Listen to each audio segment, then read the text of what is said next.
All right, so everyone loves free stuff, right? There's a ton of free coding resources out there, like Free Code Camp, there's Codecademy and Khan Academy, even just YouTube tutorials. And a lot of people have gotten started with coding using just those, so they must be good, right? But at what point does relying only on free resources actually start to hold you back? Especially if you're getting more serious about coding and maybe even want to make it a career. Well, that's exactly what we're going to be unpacking today in this deep dive. We'll be exploring the allure of those free resources and why they're so popular. But then we're going to expose the 6 key limitations that they often have. And then we'll take a look at how some platforms are trying to solve these issues using Algo Academy as a case study. And finally, we'll give you a solid action plan for finding that balance between free and paid resources so you can really supercharge your coding journey.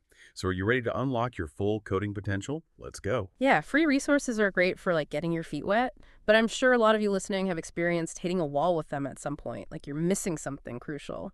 And there really are limitations to relying solely on free resources, especially when you're trying to level up your skills. Okay, so let's talk about those limitations then. Yeah. What are some of the things that can become roadblocks when you're relying only on free coding resources?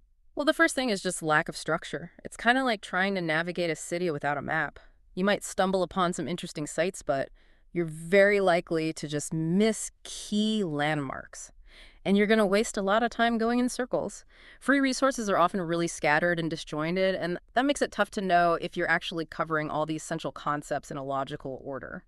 Yeah, that really resonates with me. I remember when I was learning JavaScript, I was jumping between so many different YouTube tutorials and blog posts, and it felt like I was picking up bits and pieces. But I never really had that solid foundation, that aha moment where everything just clicked. Exactly, and that lack of structure can lead to gaps in your knowledge, which can really come back to bite you later on when you're trying to tackle more complex projects, or especially when you're preparing for technical interviews. Right, so structure is definitely key. What's another limitation we should be aware of? So the tech world moves at lightning speed. And unfortunately, a lot of free resources just can't keep up. That means that you could end up learning information that's already outdated, or you could be learning frameworks that have already been replaced, or techniques that people just don't consider best practice anymore. It's like learning to drive on a car from the 1950s. I mean, you might technically be driving, but you're going to be missing out on all those modern safety features and efficiency. Oh, that's got to be so frustrating.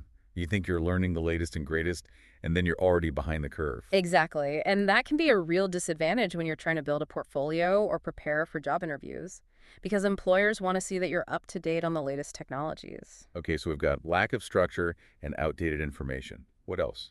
Well, a lot of free resources also tend to just skim the surface of complex topics. They're great for getting a very basic understanding, but they often just don't dive deep enough into the really juicy stuff, the advanced algorithms and data structures and design patterns, the things that really separate good coders from great coders. It's like learning to cook by only following those basic recipes.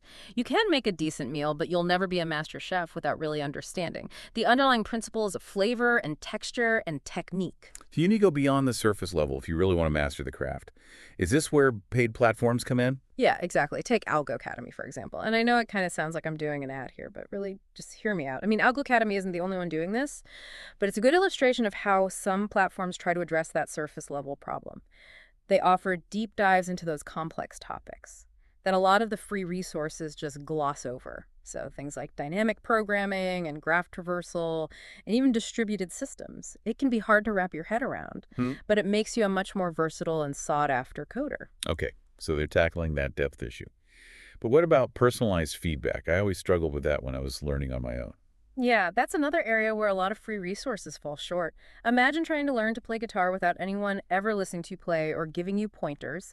You might think you sound amazing, but in reality, you could be making all sorts of mistakes that are holding you back. Yeah, I see your point.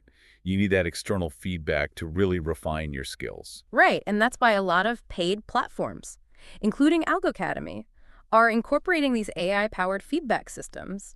It's like having a virtual coding coach available 24/7. You write your code, and the AI analyzes it.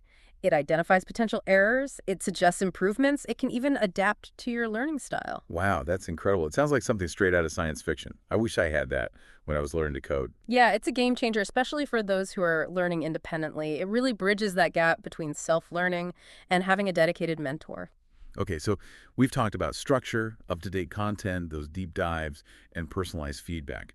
What other limitations do free coding resources have? Another big one is the lack of real-world practice. Yeah. So many free resources focus on teaching you these isolated concepts and syntax, but they don't always give you that opportunity to apply those skills in like a practical setting.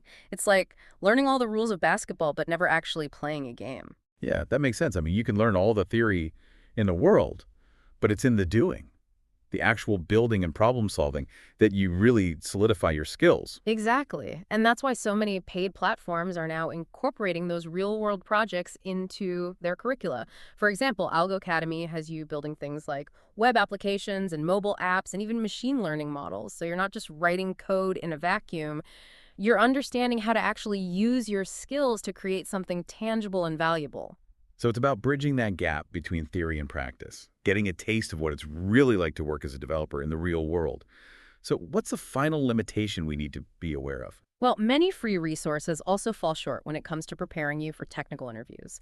If you're hoping to land a job at a top tech company, you have to be ready to tackle those complex algorithmic problems and system design challenges, even behavioral questions. Yeah, those FA-Yang interviews are notorious for being tough. Exactly. And free resources often lack that kind of structured guidance and targeted practice that you need to do well in those interviews.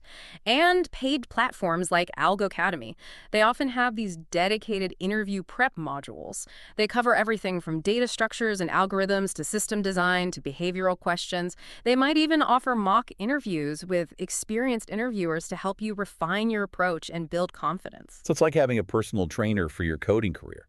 You get the targeted workouts and the coaching you need to perform at your best on game day. Exactly. And that kind of focused preparation can make all the difference, especially when you're competing against hundreds, sometimes thousands of other talented candidates. Okay, so we've uncovered 6 key limitations of relying solely on free coding resources. Lack of structure, Hmm. outdated information, surface-level content, no personalized feedback, insufficient real-world practice, and limited interview prep. But before you ditch all those free resources and empty your wallet on paid platforms, let's talk about finding the right balance. Yeah, you're right. Free resources are still so valuable, especially for exploring different areas of coding, experimenting with different languages, and just getting a feel for whether coding is even the right path for you. Right, it's like having a giant buffet of coding knowledge at your fingertips. You can sample different dishes, see what you like, Yeah. and then decide which ones you really want to savor and explore further. Exactly. And even if you decide to invest in a paid platform, free resources can still be really great for supplementing your learning, staying up to date on industry trends, and just getting exposure to different perspectives and teaching styles. So it's not about choosing one or the other. It's about finding the right mix that works for you and your goals. But how do you know when it's time to actually level up from free resources to a paid platform? That's a great question, and it's one that we're going to dive into deeper in the next part of this deep dive. Ooh, a cliffhanger. All right, everyone, make sure you come back for part 2, where we'll be exploring how to create a personalized learning plan. That balances the best of both worlds. Free and paid coding resources. Welcome back. So we just talked about all those limitations of free coding resources. Now let's get practical. How do you know when it's actually time to level up and invest in something a bit more structured, something that can fill in those gaps? Yeah, it's all about timing, really. And knowing what your goals are. Think of it like learning to play basketball. You might start by shooting hoops in your driveway, which is great. You can get a feel for the game. But if you're dreaming of playing in the NBA, at some point you're going to need a coach and a training plan and access to better facilities. Okay, I like that. So how does that translate to the world of coding? What are some signs that maybe you're ready to move beyond just those free resources? I think one big clue is when you just start feeling consistently frustrated or stuck. Maybe you're hitting roadblocks in your projects or struggling to grasp those more advanced concepts, or just feeling overwhelmed by all the information out there. Like if learning to code starts feeling more like a chore than a joy, that might be a sign that you need a more structured approach. That's a good point. I remember when I was learning React, I spent weeks wrestling with state management and component lifecycle methods. I was scouring blog posts, watching YouTube videos, and still feeling totally lost. It was only when I actually invested in a paid course that I finally had that aha moment, Yep. and everything just clicked. Exactly. Sometimes you need that expert guidance and that curated content to break through those plateaus. Another sign that you might be ready to level up is when you actually have some clear career goals in mind. If you're just coding for fun, free resources might be all you need. But if you're serious about landing a job as a software developer, especially at a top tech company, then investing in a platform that provides that structured learning, that interview prep, that career guidance, that could give you a real significant edge. It's like the difference between casually jogging in the park and training for a marathon. If you just want to get some exercise, jogging is fine. But if you want to compete at a high level, you need a more targeted and intense training plan. Mhm. So once you've recognized that, okay, it's time to level up, what are the next steps? Well, the first step is to really define your goals. Ask yourself, like, where do I actually want to go with coding? What do I want to be able to achieve? Do you want to become a front-end developer, a back-end engineer, a data scientist? Maybe you have a specific dream company in mind. Once you have a clear vision of where you want to go, you can start mapping out the best route to get there. So it's all about clarity and intention. No more just kind of wandering aimlessly through the coding landscape. Exactly. And once you have those goals in place, you can start evaluating different paid platforms and resources to see which ones align best with your needs and aspirations. Look for platforms that offer. Hold on, let's unpack that a little bit. What kind of things should people be looking for in a paid platform? What are those key ingredients that set them apart from the free stuff? Okay, so one of the biggest advantages of paid platforms is they have these structured learning paths. So instead of jumping around between different scattered tutorials, you get a very carefully curated curriculum that takes you step by step through all the essential concepts and skills. So it's like having a personalized roadmap instead of just a compass. Exactly. And these learning paths are often designed by industry experts, so you can be confident that you're learning the most relevant and up-to-date information. And you'll avoid that frustration of learning something that's already outdated or not considered best practice. So you're not just learning, you're learning the right things, the Yeah. things that are actually going to make you a competitive coder in today's job market. Exactly. Another thing to look for is a strong emphasis on real-world projects. This is crucial for bridging that gap between theory and practice, so you can build a portfolio and impress those potential employers. Right. It's one thing to understand the concepts, Hmm. but it's another thing entirely to be able to actually build something with them. That's where the real learning happens. I think that's something that a lot of free resources struggle to provide. Absolutely. And speaking of those real-world skills, look for platforms that offer interview preparation. This could include modules on data structures and algorithms, system design, behavioral questions, or even mock interviews with feedback from experienced interviewers. It's like a boot camp for your coding career. You get all the drills and the practice you need to perform at your best when the pressure's on. Exactly. And finally, don't underestimate the power of community. Look for platforms that have active online forums or communities or even mentorship programs where you can connect with other learners, ask questions, get support, and share your experiences. You know, I think that's one of the biggest things I missed when I was first learning to code. I was doing it all on my own, Yeah. and it got lonely. It would have been so helpful to have a community, people to bounce ideas off of Mm. and ask questions, and just feel like I wasn't alone in this journey. Absolutely. Having that supportive community can make all the difference, especially when you're facing those inevitable challenges and those moments of self-doubt. So, to recap, when you're evaluating paid platforms, look for structured learning paths, a focus on real-world projects, interview preparation resources, and a strong sense of community. Exactly. And don't be afraid to actually try out a few different platforms before committing to one. Many of them offer free trials or introductory courses, so you can really get a feel for their teaching style and the content and the community before you make that financial investment. That's great advice. It's like test driving a car before you buy it. You want to make sure it's the right fit for you. Right. And once you found a platform that resonates with you, don't be afraid to really dive in and immerse yourself in that learning process. Embrace the challenges, celebrate the victories, and never lose sight of your goals. Okay, so we've talked about when to level up and what to look for in a paid platform. But what about those of us who still love those free resources? How can we use them strategically to supplement our learning and stay on top of our game? That's what we'll be diving into next. Okay, so we've talked about when it's time to level up from free coding resources to a paid platform. But let's not forget about all those awesome free resources out there. I mean, there's still a gold mine of knowledge, right? Yeah. And a fantastic way to supplement your learning, explore different niche topics, and stay up to date. Yeah, absolutely. Free resources are like the wild west of coding knowledge. Vast, untamed, and full of hidden gems. It's just a matter of knowing how to navigate it all. Okay, so let's talk strategies. Wow. How can we use those free resources strategically to enhance our learning and really get the most out of them? Well, one approach is to think of free resources as a way to kind of explore your interests and discover new areas of coding that you might not have even known existed before. It's like browsing a bookstore. You might go in with a specific book in mind, but you end up discovering all sorts of other fascinating titles along the way. I love that. It's so true. I've stumbled upon some of my favorite coding libraries and frameworks Hmm. just by randomly browsing GitHub repositories or watching YouTube videos. Exactly. And once you've discovered an area that interests you, you can start diving deeper using those free resources.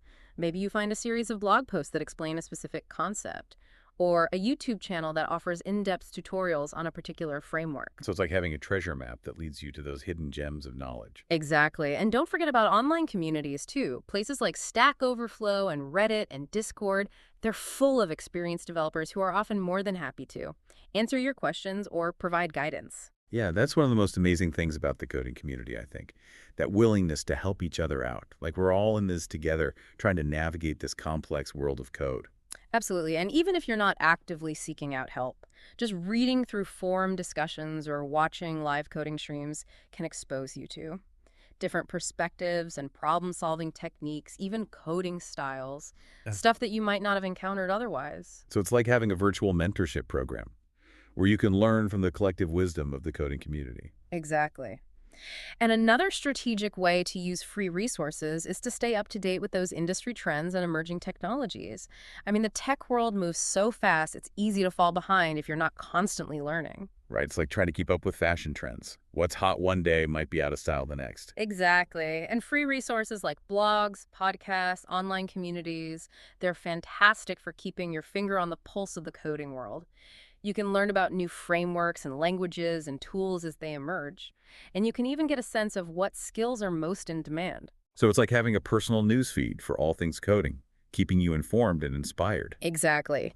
And the best part is, these free resources are always evolving. New tutorials, articles, communities are popping up all the time. There's always something new to learn and explore. It's like having an endless buffet of coding knowledge, and it's all free. Exactly. And as you continue your coding journey, remember that the most important thing is to stay curious, stay engaged, and never stop learning, whether you're going deep with a paid platform or exploring the world of free resources. The key is to approach learning with a sense of adventure and a willingness to embrace those challenges and rewards that come with mastering this incredible craft. Well said.